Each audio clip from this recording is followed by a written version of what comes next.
I'm going to talk today about the role of hardiness and religiosity in depression and anger. It's a research study we're doing, but then once the research findings have been shared with you, I'm going to take off from there into the whole question of hardiness and religiosity as spirituality, okay? So the research study is a kind of a basis for a takeoff point, all right? As personal stances out of which interaction with the world is conducted, hardiness and religiosity have certain similarities and differences. The major similarity is that both personal stances are spiritual rather than material. The spiritual nature of religiosity is obvious, as it leads the person to think in terms of a higher order of meaning that emphasizes honesty, justice, courage, and other values that transcend mere materialism. Although perhaps less obviously, hardiness is also spiritual rather than material, in that it provides the courage and motivation to find positive meaning, stay involved, keep trying, and grow in wisdom, regardless of whether one's life is easy or difficult. That's a kind of a summary of a lot of research many of you are familiar with, which many of you are familiar already. The major difference between hardiness and religiosity is in the source of spirituality and direction. In religiosity, the source and direction for spirituality is some supernatural order, typically a view of God or gods who have responsibility for the universe. In contrast, the source and direction of spirituality in hardiness is the person's subjective struggle to interpret, order, and influence experiences so as to provide meaning in an otherwise indifferent universe. Despite the difference just specified, both hardiness and religiosity are considered resources in maintaining and enhancing performance and health in whatever circumstances come your way. In particular, these spiritual resources are most protective as stressful circumstances mount. The process whereby performance and health are maintained and enhanced under stress is similar for both religiosity and hardiness. Specifically, both constitute a set of beliefs that provide the courage and motivation to cope effectively and participate in socially supportive interactions. There is now a rapidly growing bodies of research evidence showing that hardiness and religiosity each does indeed maintain and enhance performance and health under stress. Interestingly, though, there does not appear to have been much effort thus far to compare the effects of hardiness and religiosity. So, we did it. This involved some of my graduate students, Marnie Bro and Rick Harvey, and my wife and colleague, Deborah Khoshaba, and Mark Vaitkus, who's a lieutenant colonel in the U.S. military. He's a sociologist. We decided to study the roles of hardiness and religiosity in depression and anger. It seemed clear to us that both hardiness and religiosity should provide people with the courage and motivation to cope and interact effectively, and this should help them to avoid depression and anger. In this, we were conceptualizing depression and anger as signs of negative meaning or meaninglessness resulting from ineffective coping and non-supportive interactions. More exploratory in our minds was the question of what the combination or interaction of hardiness and religiosity might show. Okay? Now, we were able to collect relevant data on 53 senior U.S. Army officers who were attending a one-year supplementary education course at an appropriate training facility. They completed relevant questionnaires. Needless to say, among the variables assessed were religiosity and hardiness.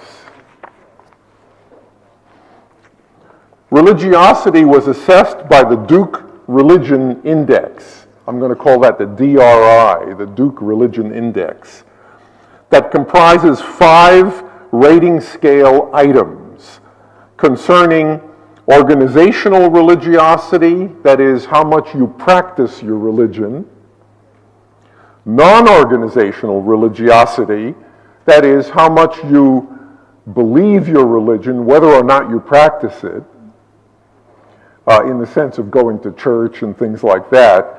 And then finally, intrinsic religiosity, which is an inner spirit of religiosity that may not involve any actual religion. Organizational religiosity, let's see, I've said this already. At least one study has reported adequate internal consistency reliability for this test. Numerous studies have shown the test's validity. In our study, the DRI items showed intercorrelations ranging from 0.39 to 0.85, and correlations with total religiosity ranging from 0.71 to 0.86. This suggests that it's a coherent scale. For our study, the DRI was supplemented by 2 additional rating scale items addressing intrinsic religiosity.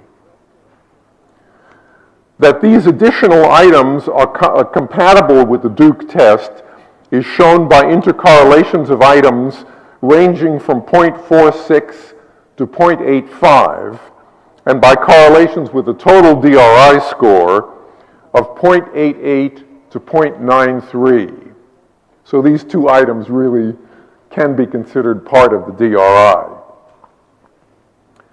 Hardiness was assessed by the Personal Views Survey, 3rd edition, comprised of 30 rating scale items concerning the attitudes of commitment, control, and challenge.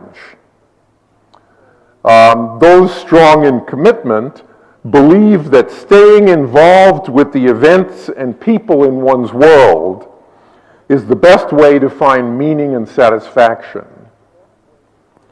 Those strong in control believe that continuing to struggle to influence the outcomes that are going on increases the likelihood of having an effect on them.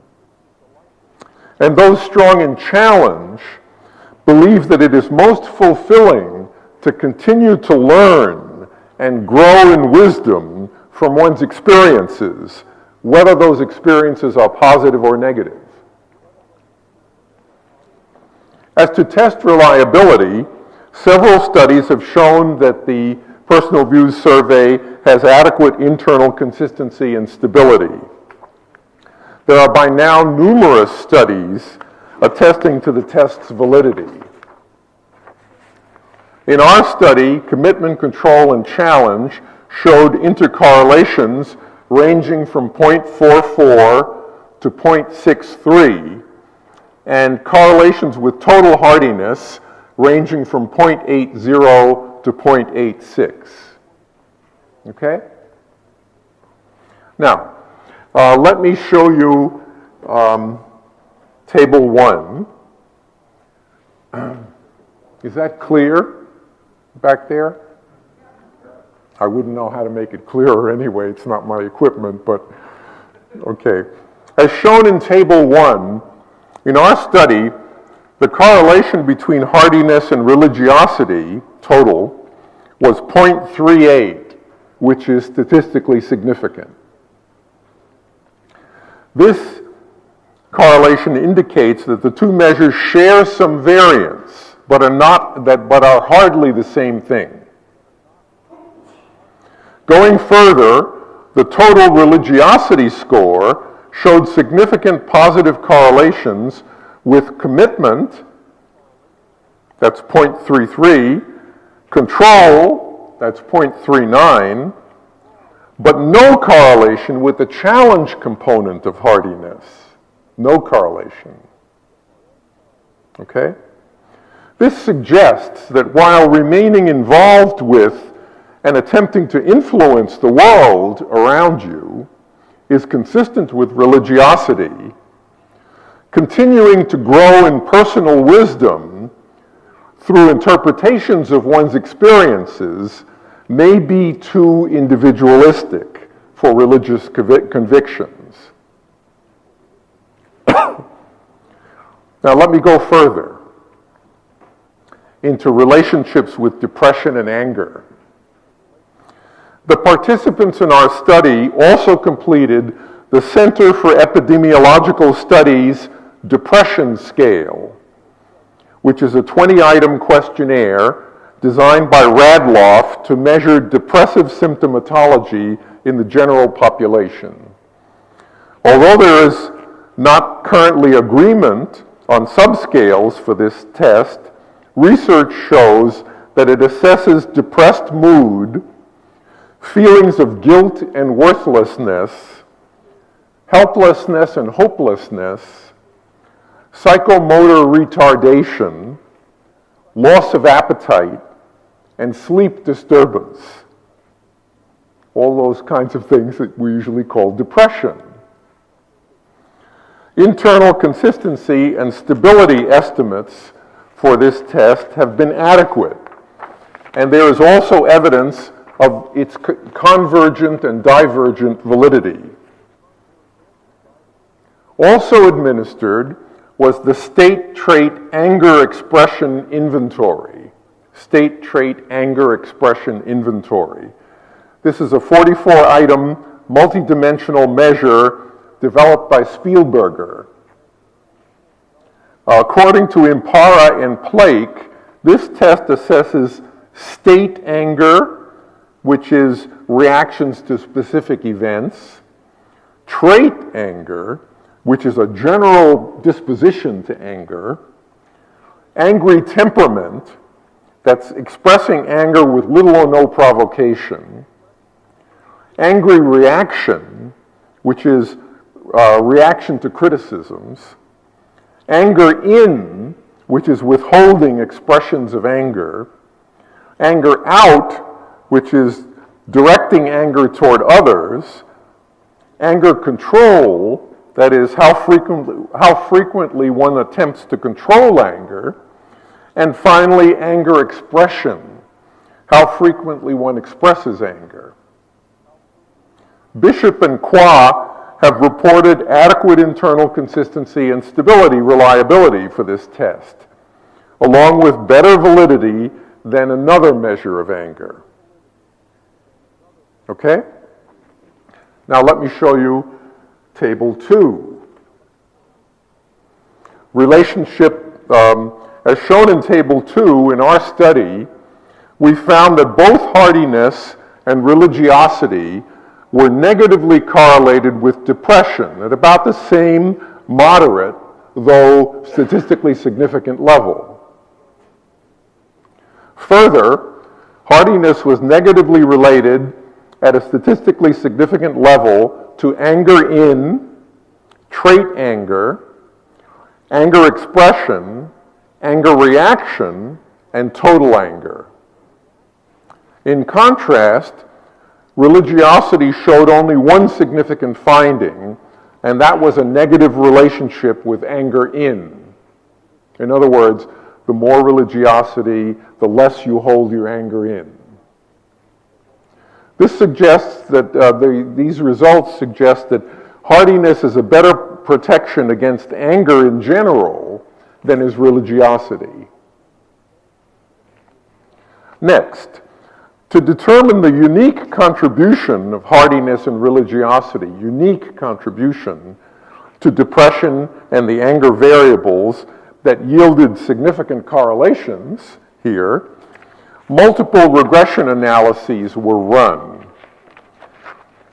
Data were controlled for gender, age, and race. Hardiness and religiosity were centered for purposes of evaluating their possible interaction. Could you define hardiness again, please?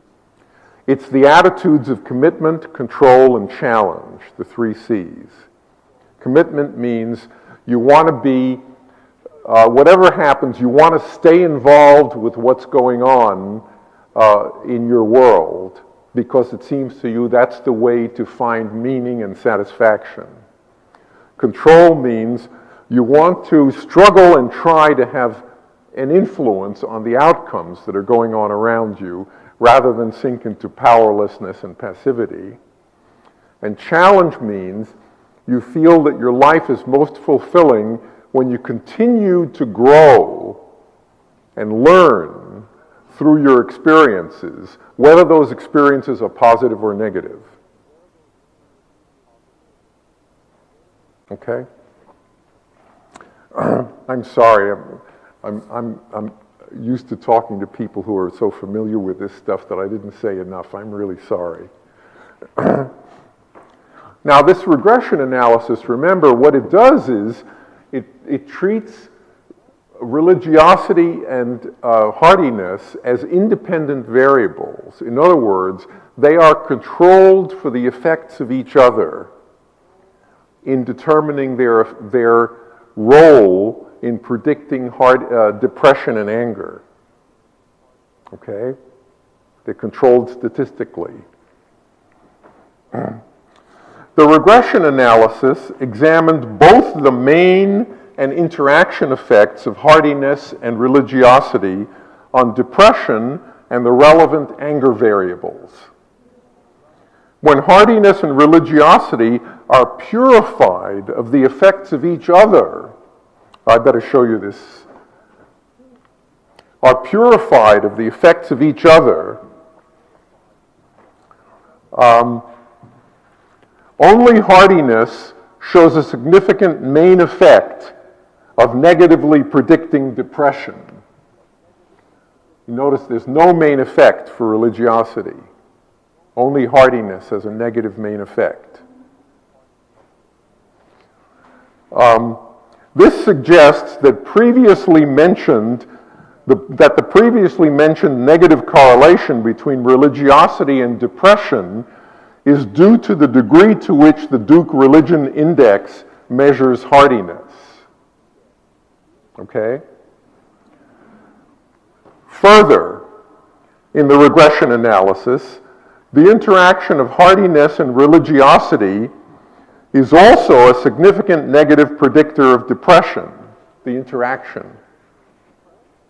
In an attempt to understand this finding, we graphed the relationship between religiosity and depression for subgroups high, medium, and low in hardiness.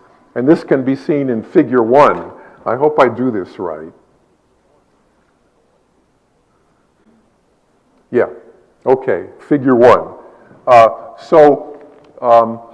One of those graphs is for people low in, is the relationship between hardiness and religiosity and depression in people low in hardiness, another in people average in hardiness, and the third in people high in hardiness. Okay? For participants low in hardiness, a negative relationship exists between religion and depression. Participants medium in hardiness show a similar but less strong pattern. But for participants high in hardiness, the relationship between religiosity and depression appears to have diminished. Their level of depression remains relatively unchanged over all levels of religion. And interestingly, they score highest in depression among the three hardiness subgroups when religiosity is high. Overall, the findings suggest that hardiness is a better negative predictor of depression than is religiosity, and that the latter may even have a paradoxical effect when hardiness is high. Said that those in high hardiness have the highest levels of depression when religiosity is high. I'm wondering if these are statistically significant, or could they... Yes, the interaction term was significant. Yeah. So it's funny, when hardiness is high, there's a paradoxical positive relationship between religiosity and hardiness, religiosity and depression, suggesting that when you're high in both hardiness and religiosity, somehow that's going to make you more depressed. Okay? We have to figure out what that means. Regression analyses also point to the greater role played by hardiness than religiosity in anger. Well, let me try to get back to table 3. I hope this works. Oh, it does. Good.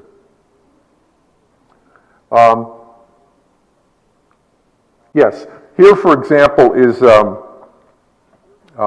in anger total, there's only a main effect for hardiness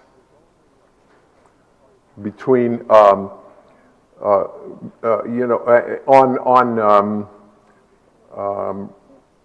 anger total. For anger in, again, there's only a main effect for hardiness.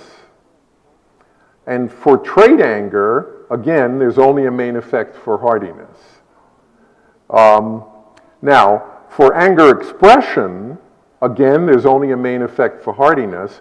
But for angry reaction, that's reacting angrily to something that's frustrating to you, there's also, in addition to the main effect for hardiness, there's an interaction effect for hardiness and religiosity.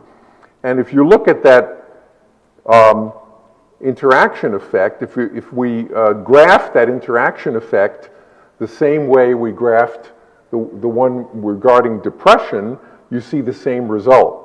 In other words, when hardiness is low, there's a negative relationship between religiosity and anger expression.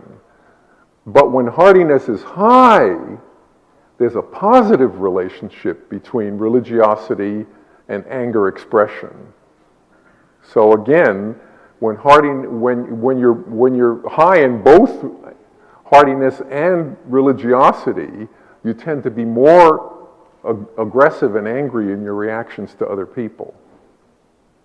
Okay? So something's going on there.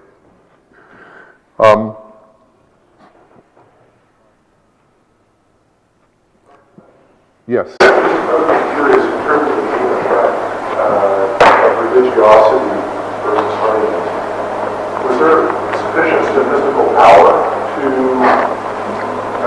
detect any effect on religiosity? Yes. Yeah, there was sufficient. Not 100%, but there was sufficient. Yeah, with that few subjects, it's hard to get. Yeah, I know.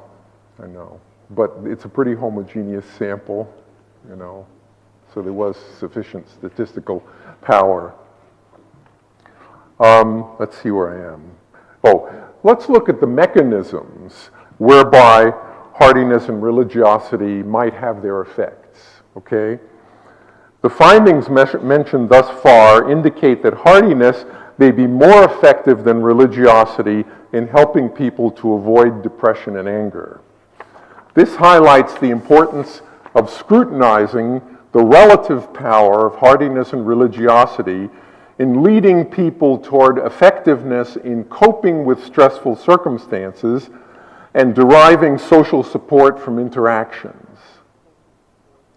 Relevant to investigating this, our sample of officers completed questionnaires concerning their coping and social interaction efforts and their experiences of stress and strain.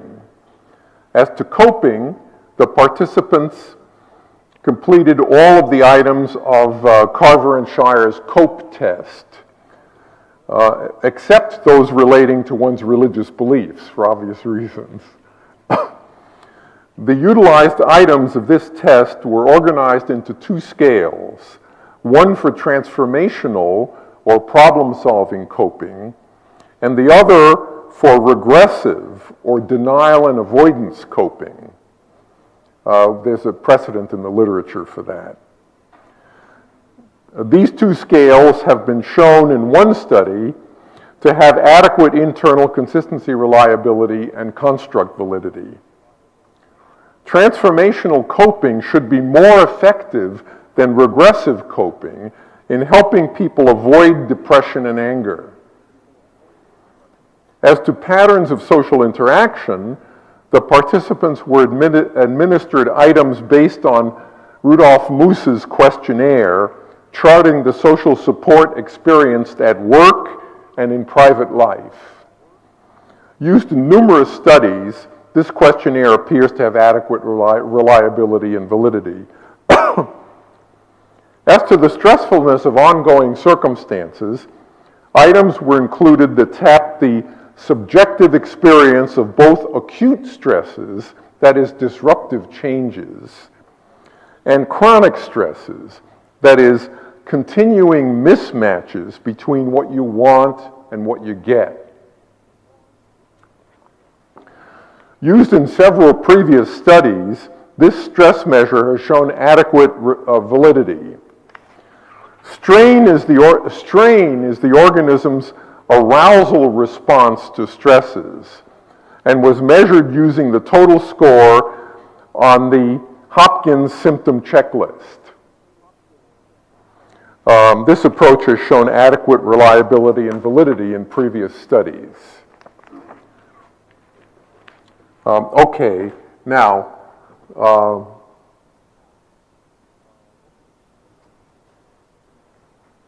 table 4, okay. The bivariate correlations of hardiness and religiosity with these variables that may show possible mechanisms are shown in table 4.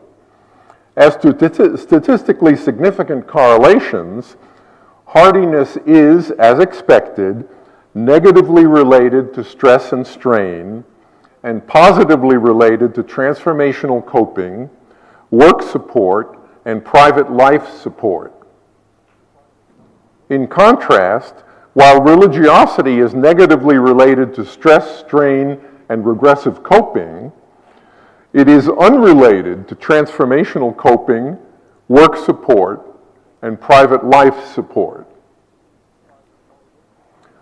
To clarify these relationships further, multiple regression analyses were once again conducted in order to purify hardiness and religiosity of their effects on each other and to study the interaction of these two predictors. As shown in table 5,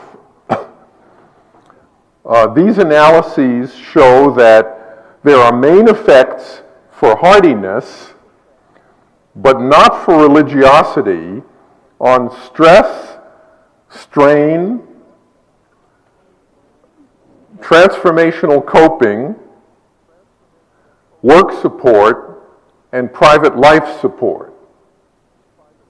The only significant interaction effect is for strain. And there are no significant effects for regressive coping. Nothing relates to regressive coping, okay? Now, once again, we plotted the interaction, where there was significant interaction terms, we plotted the graphs of relationship between religiosity and whatever the dependent variable was in subgroups who are low in hardiness, medium in hardiness, or high in hardiness.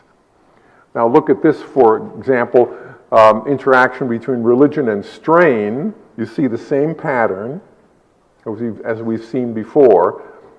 In other words, if you're low in hardiness, increases in religiosity decrease strain. But if you're high in hardiness, increases in religiosity increase strain. Okay? Now, did you see the anger slide?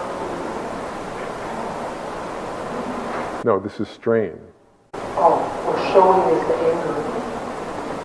Yeah, that's the only interaction term that was significant.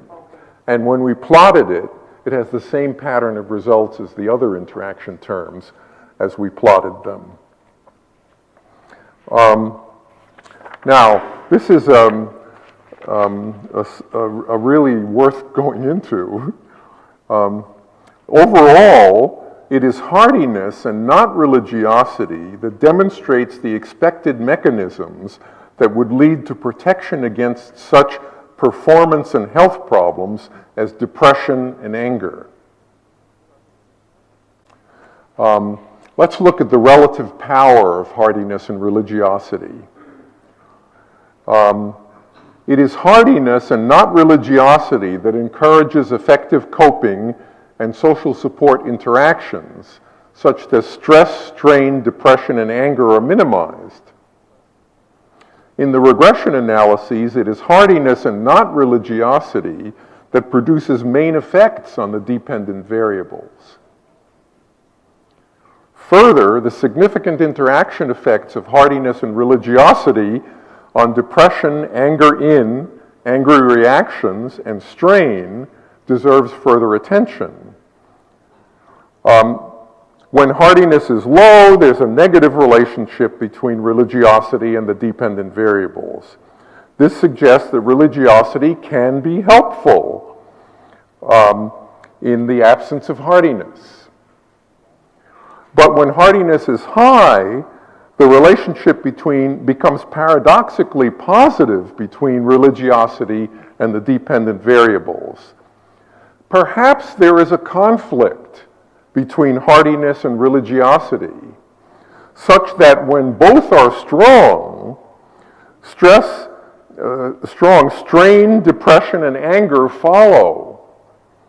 After all, hardiness emphasizes an individual struggle to find meaning and fulfillment, whereas religiosity emphasizes more passively adopting a credo for life that is predetermined and relatively unchangeable.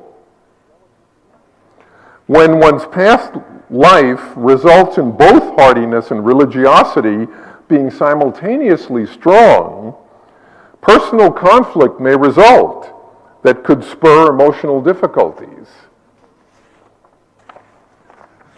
Now, needless to say, one limitation of this study is its use of the Duke Religion Index, which is only one of the various measures of religiosity that is available.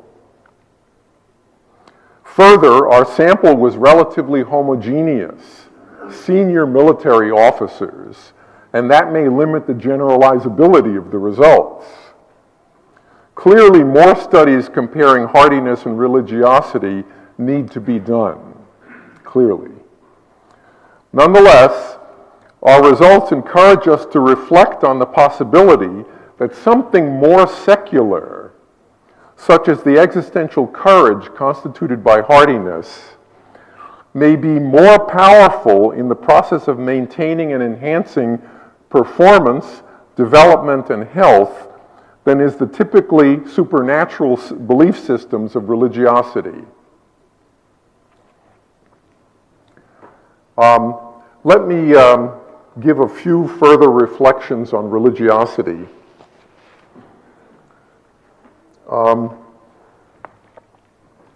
It is typical of religions to postulate a god or gods who have created our world, ourselves, and the rules whereby we must navigate the world. Once a god figure has been postulated, it is only natural for people to speculate on its appearance and manner of functioning. In this, humans tend to take an anthropomorphic approach because it is difficult to conceptualize much else. So the god figure is often attributed a sex, in recent centuries typically male, a humanoid appearance, typically the look that is most admired, a manner of operating, typically rewarding good and punishing bad behavior, helpers, for example, lesser gods, angels, disciples, and even an alter ego, which is the embodiment of evil. Once formulated, a religion has many effects on people. It imparts the meaning of feeling and events, organizing them into what is good and what is bad. In this, you have a basis for moral evaluation of not only your own behavior, but that of others as well.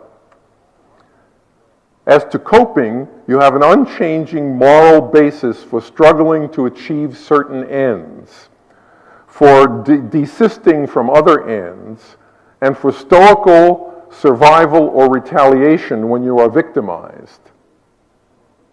As to social interaction, you believe you define your community by those who share your religious beliefs and react to others either benevolently, for example, by proselytizing, or by rejection or hostility. Although there is some room in all this for individual decisions, the emphasis is on a formulated moral system of meaning and action that applies to all and does not change regardless of ongoing events. The ubiquitous tendency to anthropomorphize God figures without realizing that this has been done is a major danger in religious belief systems. Anthropomorphizing opens the way for projecting our unresolved conflicts onto religious systems, as Freud recognized. Speculate with me for a moment. Imagine a large group of people whose family life involves an authoritarian, even despotic father, a powerless mother distrusted for her sexual appeal, and children who are treated like burdens and required to toe the line, having little enjoyment or rights. What religious credo is such a group of people likely to develop and endorse? The answer is a religion of fire and brimstone. The God figure would likely be a male, imbued with absolute power, and given to unforgiving brutality in keeping his flock in line. Flock members will be seen as weak, given to selfish, immoral behavior, and requiring the punishment their God is quick to give out. Flock members will work hard to overcome their seemingly inherent immorality and be quick to see outsiders as heathen, dangerous enemies, reveling in the very inherent immorality that is such a threat. In this, a likely reaction to heathens would be to express the tendency toward punitive retaliation for bad behavior that is built into religions of fire and brimstone through violence ranging from holy wars to terrorism. Those involved in such aggression do not see it as incompatible at all with their God figure and credo, and feel no guilt for, but rather pride in what they do, as it seems like God's work. Okay?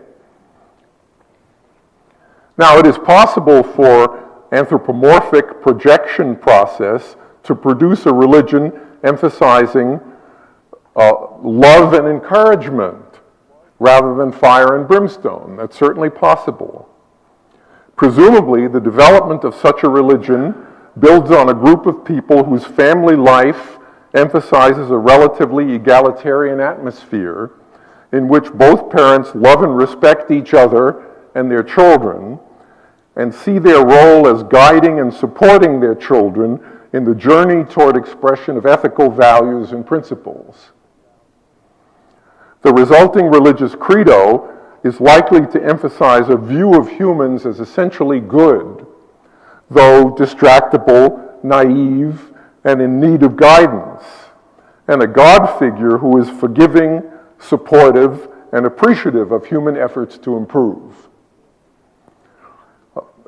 In all this, flock members are likely to love and support each other, react to transgressions with forgiveness and corrective assistance, and see people outside the flock as potential members to be proselytized rather than as enemies to be fought.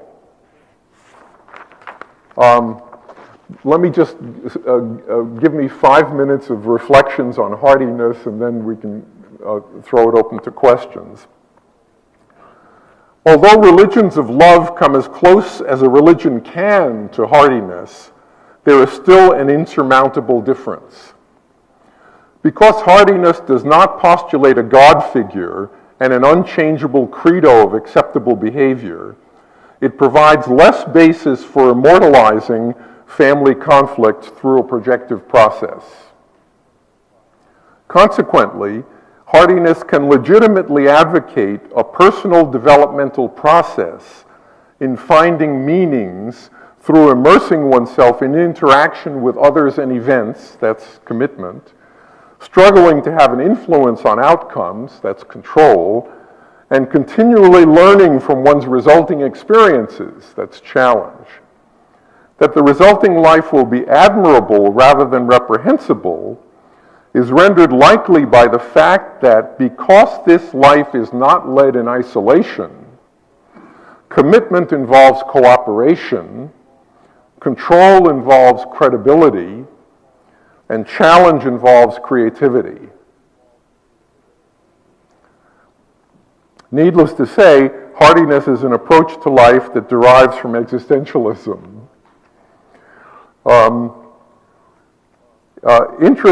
Interestingly, the first glimmers, I don't know, is there enough time? Well, maybe just a couple of minutes. Interestingly, the first glimmers of existentialism surfaced in the context of religiosity. At the beginning of Christianity, for example, there was the Gospel of Thomas. Debbie Khoshaba has pointed this out to me, in which Christ was quoted as dissuading his followers from worshiping him and encouraging them instead to look within themselves to find God. This is a clear admonition to finding one's own way through the individual pursuit of meaning. Of course, Thomas's gospel was never included in the Bible. Another existential foray was that of Søren Kierkegaard in the 19th century. He's a Christian minister and theologian from Denmark. He emphasized that everything we do in life constitutes a decision. Each of these decisions can be made in a way that pushes us toward the future or holds us back into the past. And then I'll come back if there's more time. The collaborative communities, schools, organizations, schools in the larger school system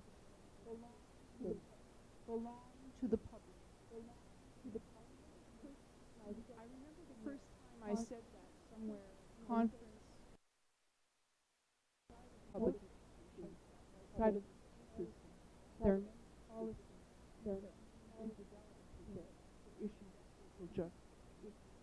So at this point in time, I'd like to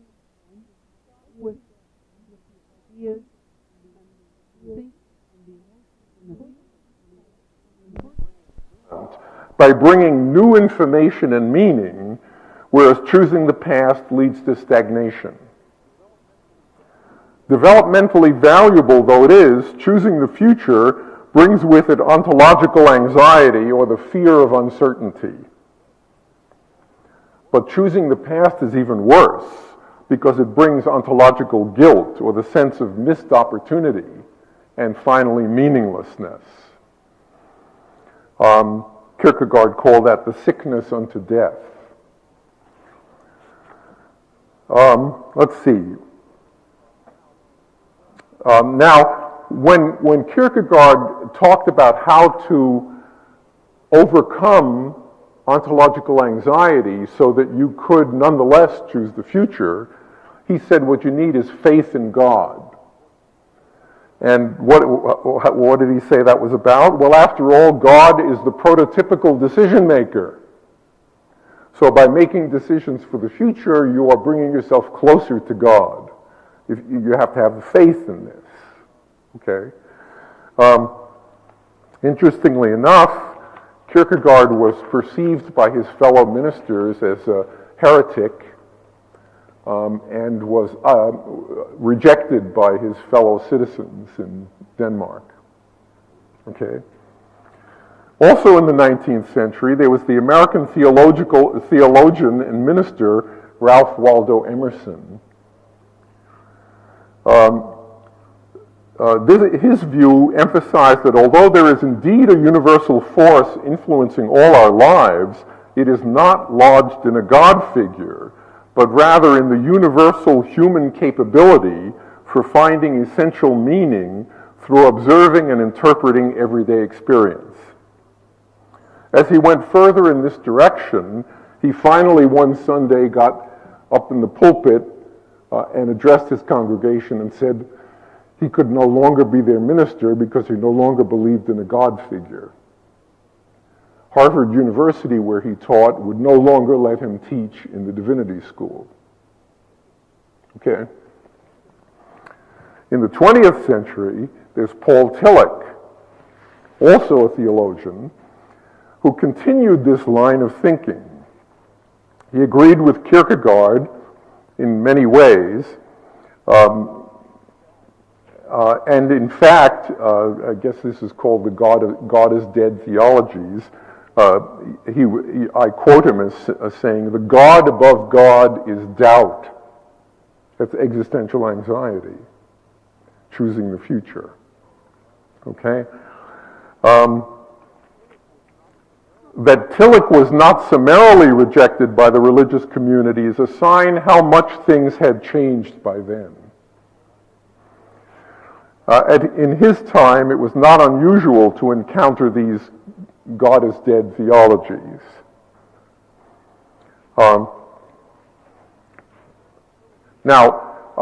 Tillich was very influential in the development of our development of the hardiness concept. For in our mind, hardiness is an operationalization of the existential courage that Tillich felt you need to face ontological anxiety. Tillich substituted for faith in God, courage. And hardiness is, in our minds, the operationalization of that courage. So I think I probably ought to stop and let you ask questions. I have some other things to say, but maybe it'll come out in the answers to the questions, okay? Yes, Kirk?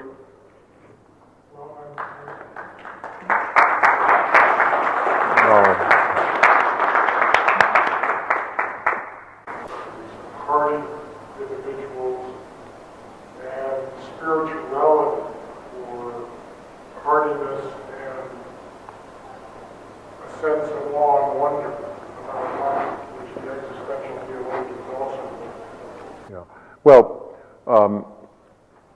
we haven't actually measured, by questionnaire or some approach of that sort. We haven't measured what you're calling awe. But there's no question. We know a lot about hardy people because we always give the hardiness measure to, Debbie and I and the others who work with us. We always give the measure to our clients, our psychotherapy clients and whatnot. And we're able to see the changes as a result of psychotherapy. And basically, the higher your hardiness level, the more you describe life as a dramatic and wonderful exploration that has very frightening features to it, but also can be very wonderful as well. Now, this is anecdotal information at the moment, but there's a lot there. So also the student studies that we have, about 5 or 6 years of data on, the outcome, the program outcome on hardiness, or looking at students who are have a high probability of dropout, when we give them 3 measures for hardiness, and then we train them in our program. After the first year, retention goes up 70%, okay, and your grade point average goes up 1. Now, this is a very rigorous study. They're not good. And these are high-risk students. Whole groups, including other forms of, types of programs like Cubby 7 Habits. To make a long story short, the students do report, we have hundreds of, sort of narrative scripts from students talking about the aliveness they feel as they're going still through this stressful time. It's not like the stress has changed, but the hardiness has increased. They're staying in school, and they're describing their experience in much richer, complex, awe-inspiring. Yeah, thank you for bringing that up. We have a lot of unsolicited documentation. They write to us emails and things of that sort saying, thank you so much. This is the most important thing that ever happened to me in my life. Now I understand what life is all about. Now I understand what my social relationships, what's wrong and what I need to do. Yes? Your 3 C's, commitment, control, challenge, your understanding of that, would it at all include the concept, for example, challenges that have personal authenticity, control as what Otto would call just willing life, living it without all the self-consciousness and justification, really action, really going out living, and commitment as that interpersonal, social, communal side. There's a lot in what you're saying, yes, there is. We've tried, when we came up with commitment, control, and challenge originally, we tried to glean what seemed important in the literature that was out there. And so you're right, there's similarities there. By now we have a very fine way of measuring it. This study used the Hardy Survey 3. There's now a Hardy Survey 3R. Hardy attitudes can be measured in 18 items now. Yeah. Religiosity and hardiness were positively associated with one another. If there's a causal pathway there, which precedes the other?